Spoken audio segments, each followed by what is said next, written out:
I want to start today by asking you to hold two completely contradictory images in your head at the same time. Okay, I'm ready. So, image number one, a young woman. She's sitting in a small bedroom in a town in India you've probably never heard of. She's on a laptop, Right? maybe managing a calendar for a tech CEO in San Francisco or, answering customer service emails for a brand in London. It's that classic remote work setup. Sure, we see that everywhere now. The gig economy, the Zoom boom. It's pretty standard commerce. Exactly. Now, for image number two, a hospice center. It's quiet. You can feel the weight in the air. You have a patient receiving end-of-life care surrounded by medical staff, pain management specialists, and family. It's a place focused entirely on, well, mortality and dignity. Okay, so two very different worlds. One is about speed, productivity, the internet. The other is about slowing down and the very physical reality of death. But what if I told you that in the documents we're looking at today, those two worlds aren't just related? The claim here is that the first scene, the typing, the emails, that digital grind, is the financial engine that literally builds the second scene. And that is the absolute core premise of the document we're analyzing today, Project Antaryami. As Project Antaryami, when I first opened this source material, which is a mix of a pitch deck, a financial model, and an emission statement, I'll be honest, I was skeptical. I can see why. It sounds like a paradox. It's a proposal for a social enterprise that claims it can solve two massive, completely unrelated humanitarian crises at the exact same time. It is incredibly ambitious. But that's what makes this specific deep dive so interesting. We aren't looking at a standard charity brochure here. We are looking at a blueprint for what they call a self-sustaining impact model. Okay, let's pause on that term for a second, self-sustaining, because in the nonprofit world, that is the holy grail, isn't it? It is. I mean, usually a nonprofit is stuck in this cycle. You ask for donations, you get the money, you spend the money on the cause, and then what? You're back at zero. You have to go ask again. You have to go ask again. A social enterprise, which is what Project Antaryami proposes to be, is different. It tries to solve a problem using a business engine that generates its own cash flow. It fundamentally changes the math. The phrase that kept popping up in the source text was the math of compassion, which, it sounds like a nice bumper sticker, but when you actually dig into their spreadsheets, it's remarkably concrete. It is. The mission statement is very specific. To build India's most compassionate healthcare infrastructure, specifically for end-of-life care, without, and this is the key part, without perpetual dependence on donations. And the way they plan to fund it is entirely through a workforce of trained virtual assistants. That's the hook. So let's unpack this, because on the surface, virtual assistants funding a hospice, it sounds like a random word salad. But when you look at the why section of the source material, they lay out the context very clearly. We're dealing with a tale of two crises. Correct. And to understand the solution, you really have to respect the scale of the problems they've identified. First, you have the employment crisis. The data in the report shows India has an unemployment rate hovering around, what, 8.1%? 0.1% sounds like just a number, but in a country the size of India. It's roughly 67 million people. I mean, to put that in perspective for you, that is a population larger than the entire United Kingdom or France, completely out of work. That is staggering, and the document highlights a specific nuance here. It's not just a lack of jobs, it's this digital divide. Exactly. There is a booming global remote work market. The source cites that the virtual assistant sector is growing 15% annually. Companies in the US, Europe, Australia, they're desperate for reliable admin support. But millions of people in India, specifically in what the document calls Tier 2 and Tier 3 cities, can't access that market. And just to clarify for our listeners who might not be familiar with that terminology, when we say Tier 2 or Tier 3 cities, what are we talking about? We're talking about smaller urban centers. Mm. So not the massive metropolises like Mumbai, Delhi, or Bangalore. We're talking about cities with populations of maybe 200,000 to 1 million. Mm. They have internet access. They have young people who are educated and eager, but they don't have the big corporate headquarters. So the talent is there, sitting idle, but the access to the global market just is. That's it. So it's crisis number one, a massive untapped workforce that needs income. Then the document pivots, and it pivots hard to crisis number two, the healthcare gap, specifically palliative care. This is the heavier part of the reading. It really is. Palliative care it's often misunderstood. It's specialized medical care for people living with a serious, often terminal illness. It's not about curing them. That window is usually closed. It's about providing relief from symptoms, pain management, and, handling the stress of the illness. It's about dignity at the end of life. It is. And the numbers here are frankly shocking. The source says 4 million Indians need this specific type of care every single year, Okay, but how many get it? and less than 1% actually get it. Less than 1%. That's the statistic, meaning 99% of people facing terminal illness in India are doing so without proper pain management, without psychological support, often dying in overcrowded general hospitals, or at home without resources. And the document points out a devastating economic side effect: medical bankruptcy.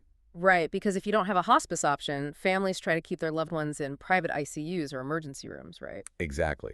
Middle-class families will often drain their entire life savings trying to keep a loved one comfortable in a private hospital because there is no specialized, affordable hospice infrastructure. It destroys the financial future of the living while trying to care for the dying. So this is where the founder, a man named Murty, comes into the picture. He looks at these two massive problems: unemployment and a lack of dignity in death, and he asks a question that sort of bridges them. There's a quote from Murty in the founder's message that I think captures the whole philosophy. He asks, "Why should we choose between feeding families today and caring for souls tomorrow? Why can't the same hands typing emails also build hospital beds?" It's a poetic question, but practically speaking, how do you do that? He's not suggesting the virtual assistants become nurses. No, no, and that distinction is so important. The model is financial, not functional. It's a circulation system. They want to create a workforce of virtual assistants VAs whose labor generates profit. And that profit doesn't go to shareholders or investors. It goes directly to building and running the hospital. Okay, so let's get into the mechanics, the how. The document describes a three-pillar ecosystem. Let's walk through them one by one. Sure, it all starts with Pillar 1, the Antaryami VA Academy. This is the engine. Now, there are a million online courses out there. What makes this different from just watching YouTube tutorials? Two things: accessibility and targeting. The training is free. That is absolutely crucial because they are targeting demographics that have zero disposable income to pay for a course.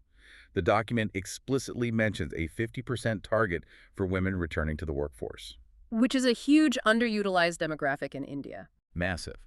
And they're also targeting youth in those smaller Tier 2 cities we mentioned, persons with disabilities and caregivers who need that flexibility. And the barrier to entry is it's shockingly low. The source says no prerequisites other than a willingness to learn and internet access. They are betting on potential, not credentials.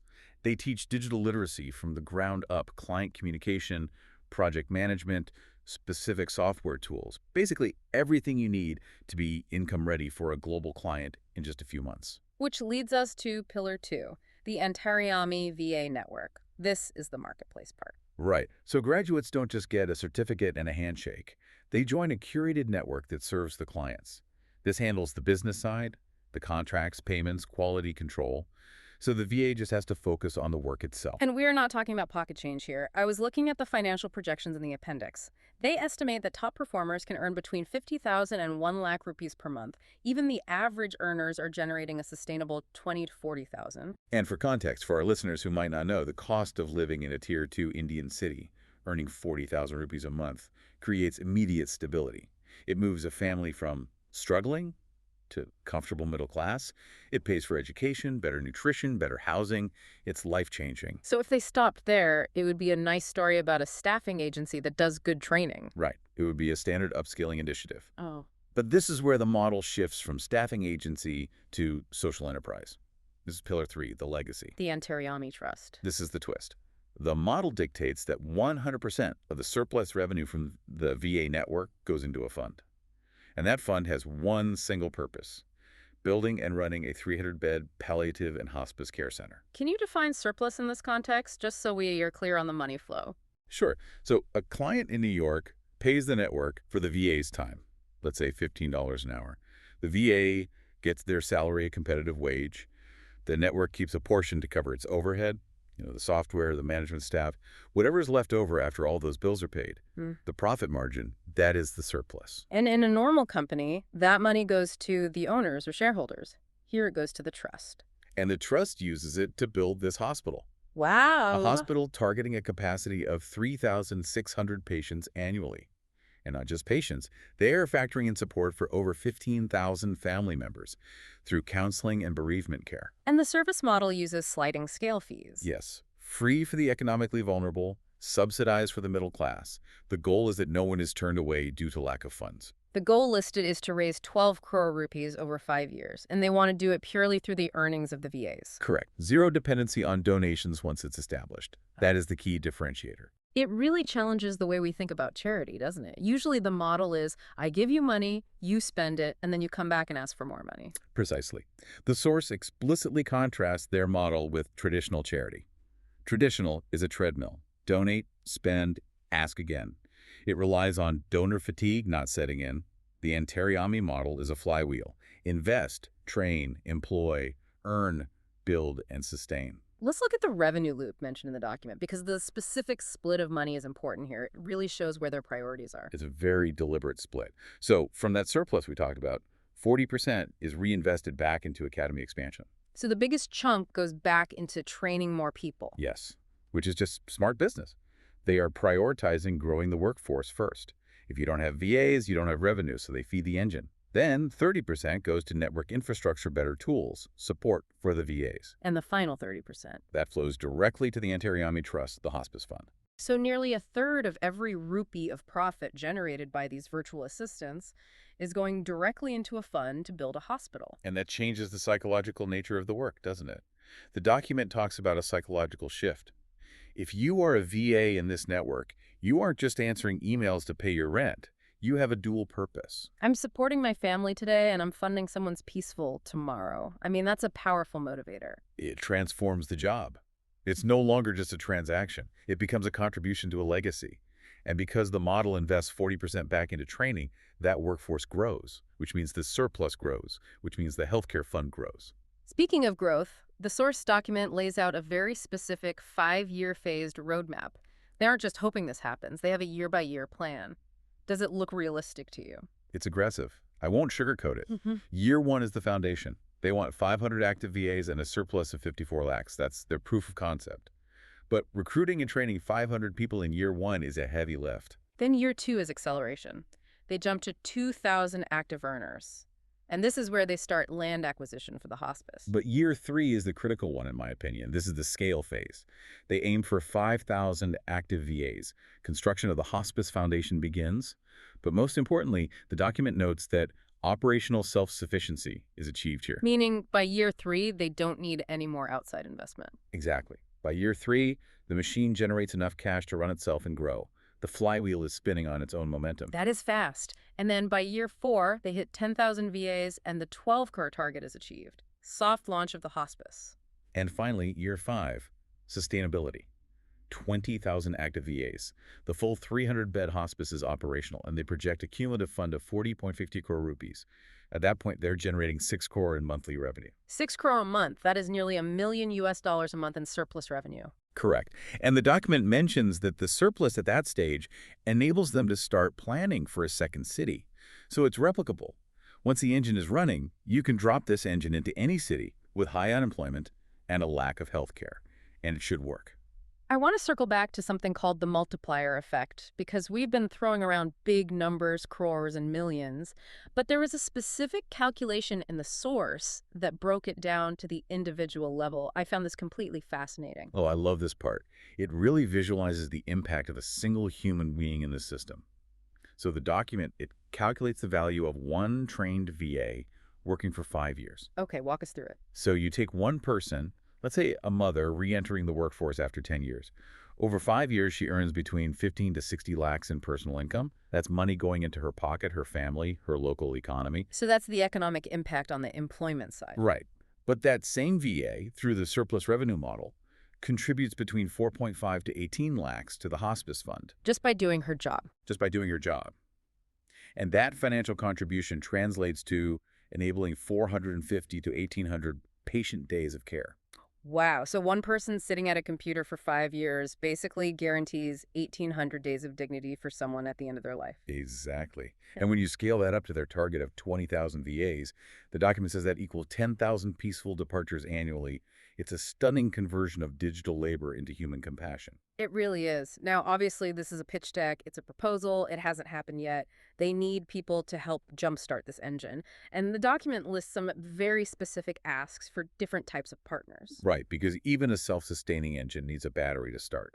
They have a breakdown for CSR partners' corporate social responsibility. In India, large companies are mandated to spend a percentage of profits on social work, and Antaryami is asking for investment in the training side. Roughly 50 lakhs to 2 crore, and the ROI on that is so clear. You train 100 VAs, you lift 400 families, and you ensure care for 1,800 patients. It's very measurable. Then they have a pitch for impact investors. This is interesting. They offer a 3–5% social return with an exit strategy via revenue sharing. So they're treating it like a business investment, not just a donation. They call it a self-liquidating social asset. Which basically means lend us the money to start, we will pay you back with interest, and the asset we built keeps doing good forever. Exactly. And for, regular folks, Yeah. individual donors. They have legacy giving. You can endow a bed for 25 lakhs, or you can sponsor a single VA's training for just 10,000 rupees. 10,000 rupees to train a VA. That seems incredibly accessible. That's about, what, $120 USD? It is, and if you remember the math, that 10,000 rupee training eventually results in 1,800 patient days of care. That is massive leverage on a small donation. They also mentioned corporate volunteers. They need HR leaders to design training, tech experts to build platforms, marketing pros to help VAs build their personal brands. And media, of course, to tell the story. Because the biggest hurdle for a model like this is simply belief. People are so used to the charity model, give money, money is gone, that the idea of a revenue generator for social work feels almost too good to be true. It does. But the numbers, the unemployment rate, the remote work boom, the lack of palliative care, those are all real facts. They're just connecting the dots in a way we haven't really seen before. It's connecting supply and demand in a way that serves a higher purpose. It changes the definition of social work. It's not a cost center anymore. It's an economy. But we have to be realistic, right? What happens if the demand for VAs drops? Or what happens if AI takes over these jobs? That's the structural risk here. That's a great point. If the engine fails, if the jobs disappear, the hospital loses its funding. Exactly. Linking healthcare to market forces is risky. That's why the trust aspect is so important. Building up a corpus, a financial safety net, so the hospital isn't living paycheck to paycheck, even if the VAs are. So, to recap, Project Antaryami is proposing a circulation system. Effort becomes income. Income becomes infrastructure. And that infrastructure provides care that is currently non-existent for millions of people. And it does it by giving people dignity in their working lives first. That's the part that sticks with me. It starts with empowering a woman to earn 50,000 rupees a month. That success is the fuel. The document ends with a vision statement that says, "We believe every person deserves two fundamental dignities: the opportunity to earn with respect and the right to leave this world with compassion." That really sums it all up. It covers the full spectrum of adult life. And the name Antaryami is fitting. What does it mean exactly? In Sanskrit and Hindu philosophy, Antaryami often refers to the inner controller or the indweller, the witness inside all of us. Here, it feels like they're trying to build a conscience into the economy itself. It's a bridge between the digital world and the very human reality of mortality. It effectively argues that work can be worship, that your daily grind can actually be a form of prayer or service. And that raises the final question for anyone listening. The math is there, the model is detailed, the roadmap is laid out, but a model on a PDF is just a hallucination until someone funds it. That's the provocative thought the source leaves us with. The question isn't, does this model work?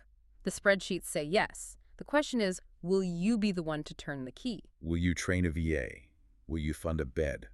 It's a call to action to stop treating poverty and illness as bottomless pits for charity and start treating them as problems we can engineer our way out of.